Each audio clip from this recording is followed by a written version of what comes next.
Hello, this is Mrs. Politsky, and I have your world history notes for Chapter 29, Nationalism Around the World, Section 4, Nationalism in Latin America.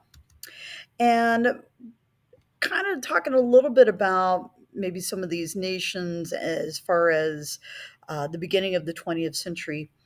Many of these nations were primarily agricultural producers. Some were obviously involved in mining. But when you look at the crops that are being produced, many of these are crops that were obviously introduced by Europeans. When we talk about wheat or cotton, talking about sugar and such, these are crops that were grown primarily for profit. And as a result of that, that's going to put some pressure economically on this part of the world. So, Latin Americans, their countries relied on Western nations because they lacked money to invest in their own economies. The United States, number one, built factories in Latin America and other production facilities because the region had many natural resources that could be used in manufacturing, and that the United States and its companies wanted to control how some of these resources were used. One company, known as the United Fruit Company, was a U.S. owned company that owned land, packing plants, and railroads throughout Central America. And one of the big crops that they were growing were bananas. And this is where this whole notion of the banana republics kind of comes from. This practice of basically having, a one crop economy resulted in the loss of control for Latin American countries because the U.S. companies controlled production facilities, and the U.S., for the most part, owned control of a lot of these companies.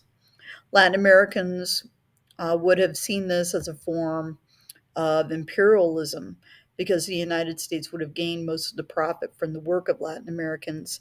And also, Latin Americans would have understood that by controlling these industries, the U.S. held influence over the economies of Latin America.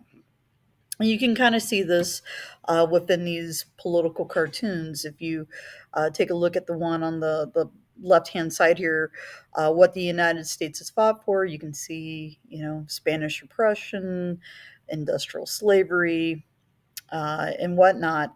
And then you can kind of look below at, some of the different rulers that were put into place.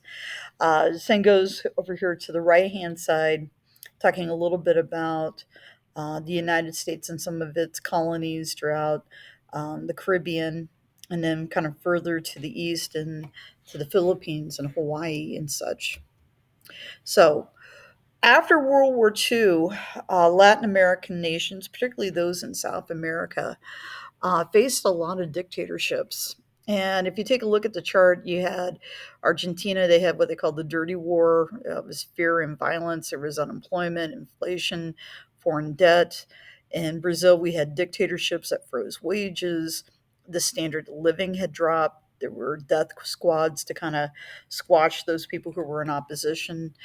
You had an economic crash, and you had a situation where you had extreme inflation, sometimes known as hyperinflation. Chile, they had a poor economy, but you also had those people who spoke out against the government that would disappear. And then in some of the other nations, you saw turmoil, poor economy, loss of rights. So, economic turmoil in Latin America led to military dictatorships and authoritarian rule. In Argentina, you had strikes by industrial workers that led to a military overthrow of the government and the reestablishment of large landowner domination. In Brazil, you had the effect of the Great Depression on the coffee industry. When the world economy kind of collapsed in the 1930s, the demand for foreign products that had high tariffs or high taxes kind of diminished, and this led the people of Brazil to install a military dictatorship, and they installed the president known as it looks like Galito or Gotito Leo. Vargas, who would come to rule as a dictator. And so when you talk about some of the changes that happened under Vargas, he made himself a dictator. He established an authoritarian state, which was basically like a fascist state. So, if you note the time, the 1930s, fascism was running rampant in parts of Europe. But if you were looking closer to home, fascism was running rampant in parts of Latin America. They outlawed opposition political parties. I mean, as far as human rights and civil rights, uh, individual rights were restricted. There were secret police officers to silence those people who were dissidents. The economy, the steel industry was established. They set up companies to explore for oil.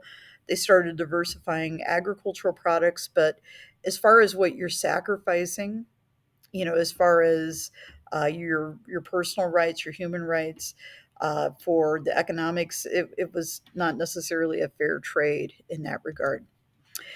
Thank you very much.